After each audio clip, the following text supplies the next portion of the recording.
Oke, teman-teman, ketemu lagi kita. Kali ini gua mau bahas tentang eh, perlu nggak sih Indonesia beli pesawat Eurofighter bekasnya Austria. Nah, untuk menjawab ini, gua akan menampilkan fakta-fakta. Oke, pertama kita lihat dulu varian atau tipe Eurofighter yang dimiliki Austria itu apa sih gitu.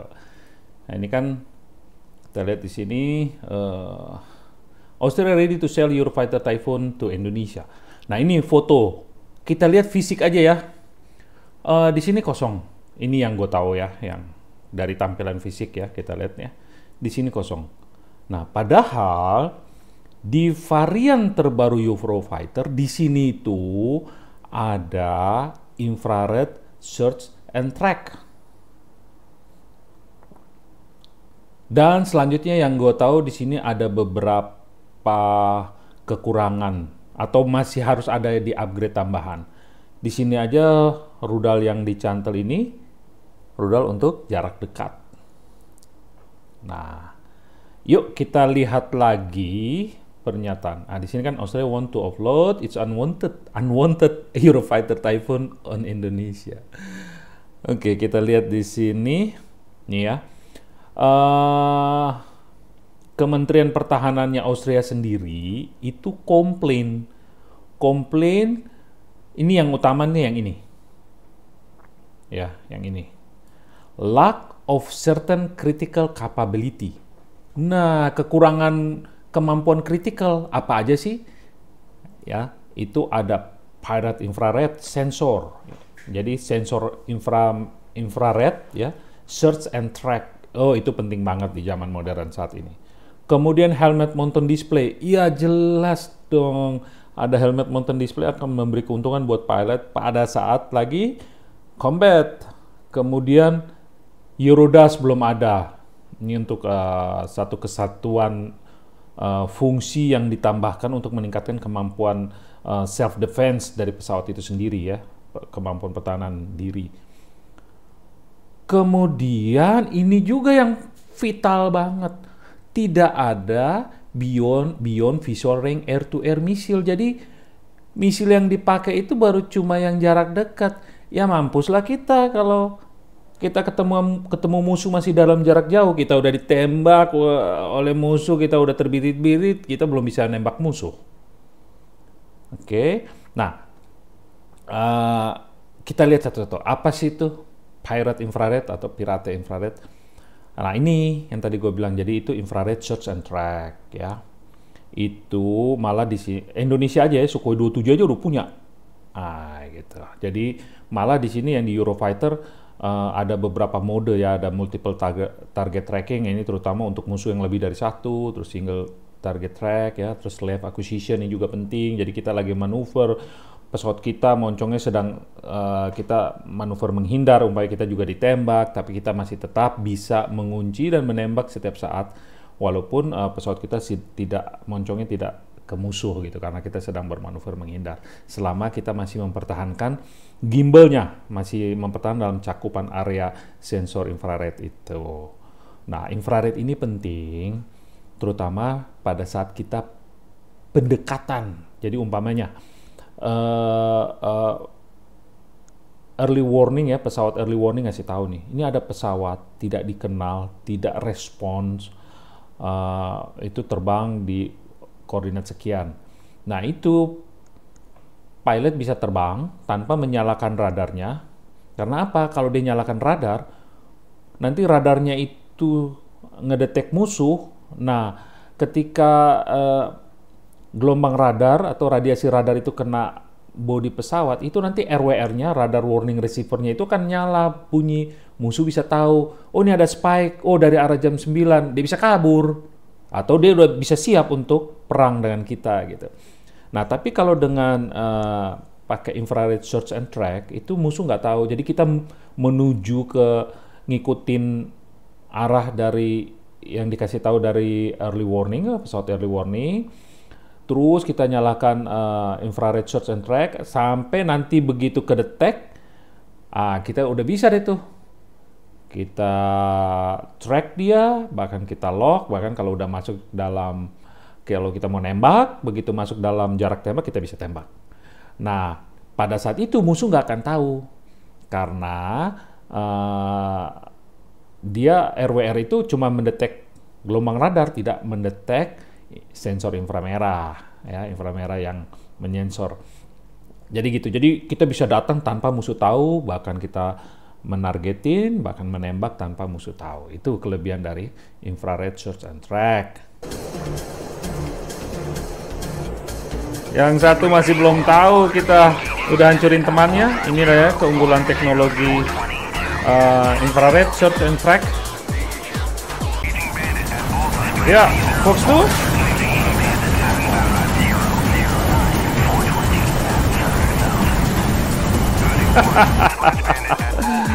Canggih, musuh benar-benar nggak tahu ya. Kalau tadi kita nyalain radar, itu musuh akan tahu. Nah, kemudian yang berikutnya adalah helmet mounted display. Jelas, kalau di F16, F18 itu helmet mounted display itu ada tambahan 60 derajat ke kanan, 60 derajat ke kiri, dan 60 derajat ke atas juga. Itu membantu pilot. Jadi walaupun pesawat itu belum mengarah ke pesawat musuh, ya, head up display belum masuk gitu target itu, dengan bantuan helmet mounted display, ya, helmet mounted queuing sistemnya itu kita bisa menargetin pesawat, ya, yang di luar head up display. Jadi dengan tambahan 60 derajat ke kiri apa ke kanan, kita bisa targeting dengan cara hanya memandang, masukin ke dalam queuingnya, terus kita melock dan kita menembak. Dan ini penting dalam air combat, sangat-sangat penting.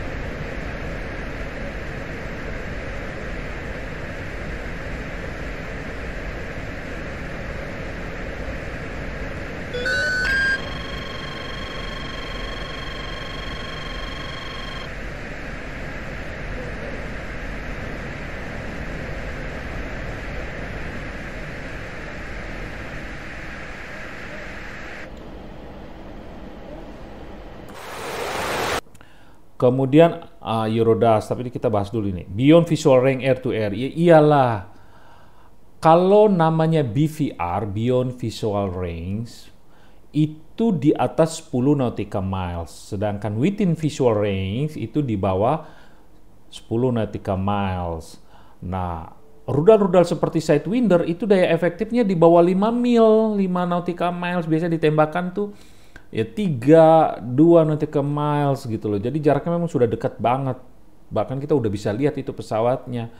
Nah, kalau tidak ada beyond visual range, kita harus tunggu sampai dekat. Sedangkan musuh yang bawa rudal jarak menengah itu udah bisa nembak kita duluan, dan kita udah terbirit-birit sebelum kita bisa nembak dia. Nah, jadi ini penting. Ya, 14 oke. Kita tembak Fox 3.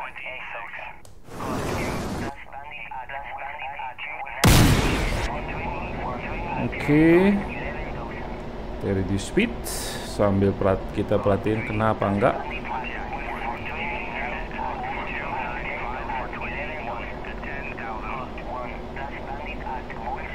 Ya, Fox 3 lagi.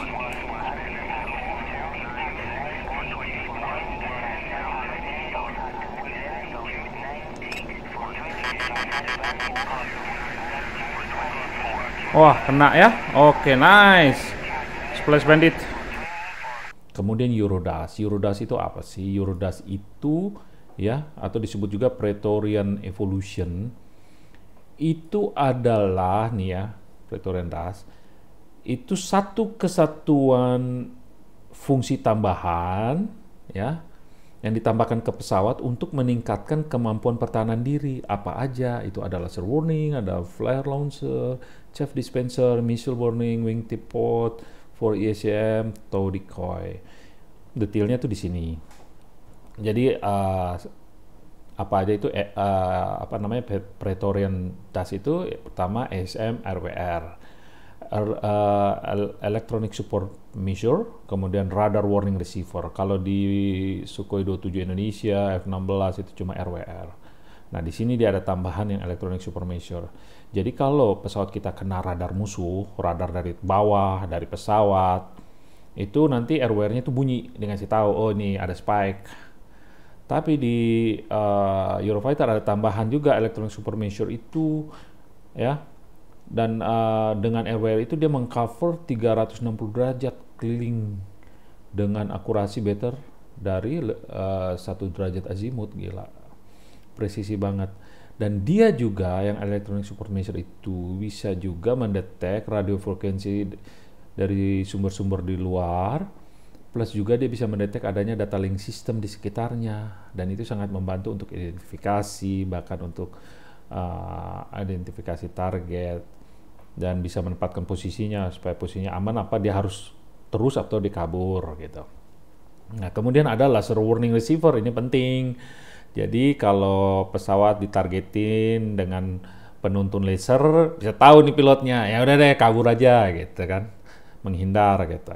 Kemudian ada SCM Electronic Countermeasure atau biasa kita bilang jam itu, jadi di jam setiap saat pesawatnya menjam sehingga radar dari pesawat lain, radar dari darat itu apa segala macam itu tidak mudah untuk melihat dia gitu.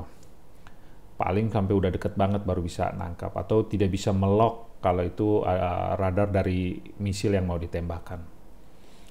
Nah, kemudian ada missile approach warner. Nah, ini peringatan kalau misil itu lagi ditembakkan datang ke arah kita.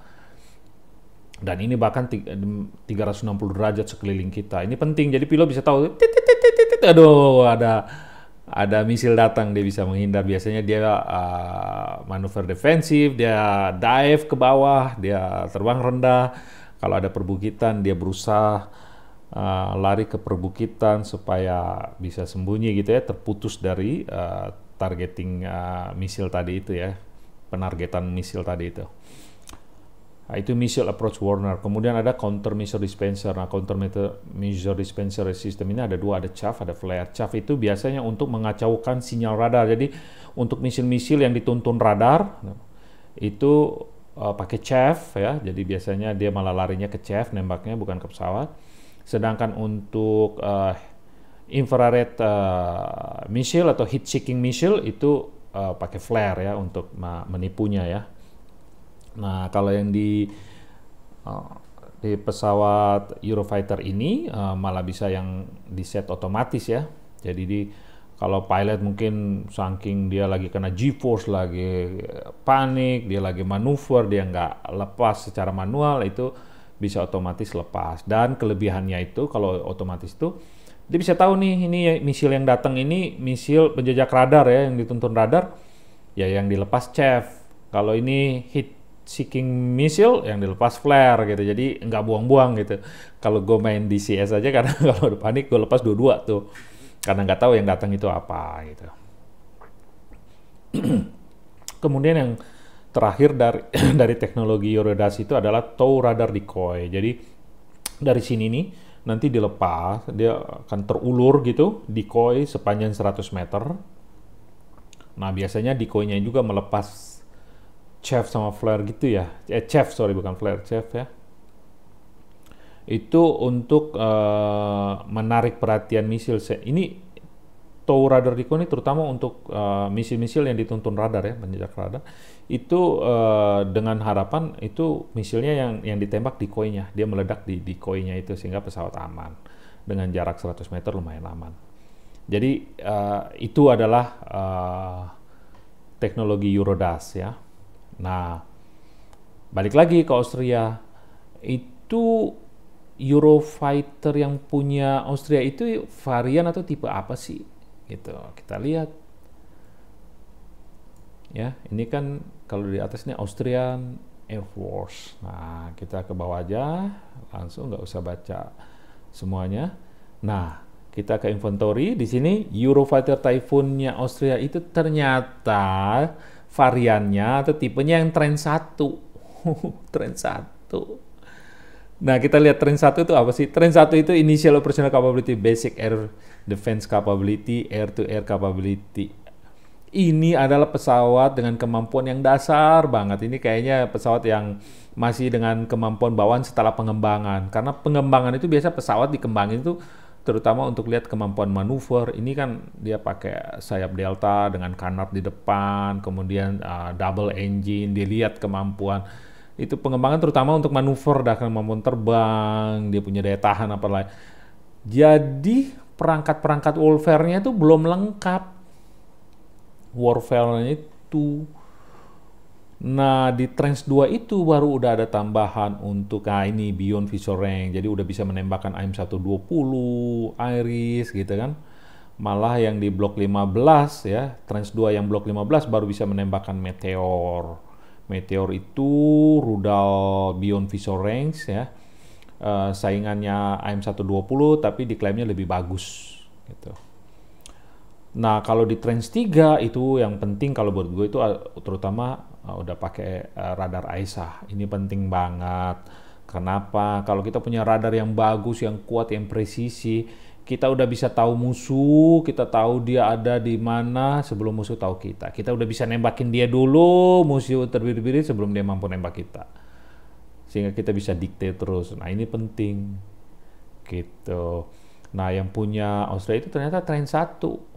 Saat ini yang paling modern Tranche 3, 3A, bahkan sedang dikembangkan Tranche 4 atau yang 3B. Nah, kembali lagi ke pertanyaan awal. Perlu nggak Indonesia beli Eurofighter bekasnya Austria? Jawaban kalau dari gue sih, tidak perlu. Kalau itu punya Austria yang Tranche 3, iya jawaban gue. Tapi karena Austria Eurofighter-nya itu yang bekasnya itu cuma Tranche 1, tidak perlu beli. Jadi kira-kira seperti itu ya pendapat gue. Terserah teman-teman yang setuju, yang nggak setuju silakan komen di bawah ini ya. Kita bisa diskusi lebih lanjut. Oke, thank you.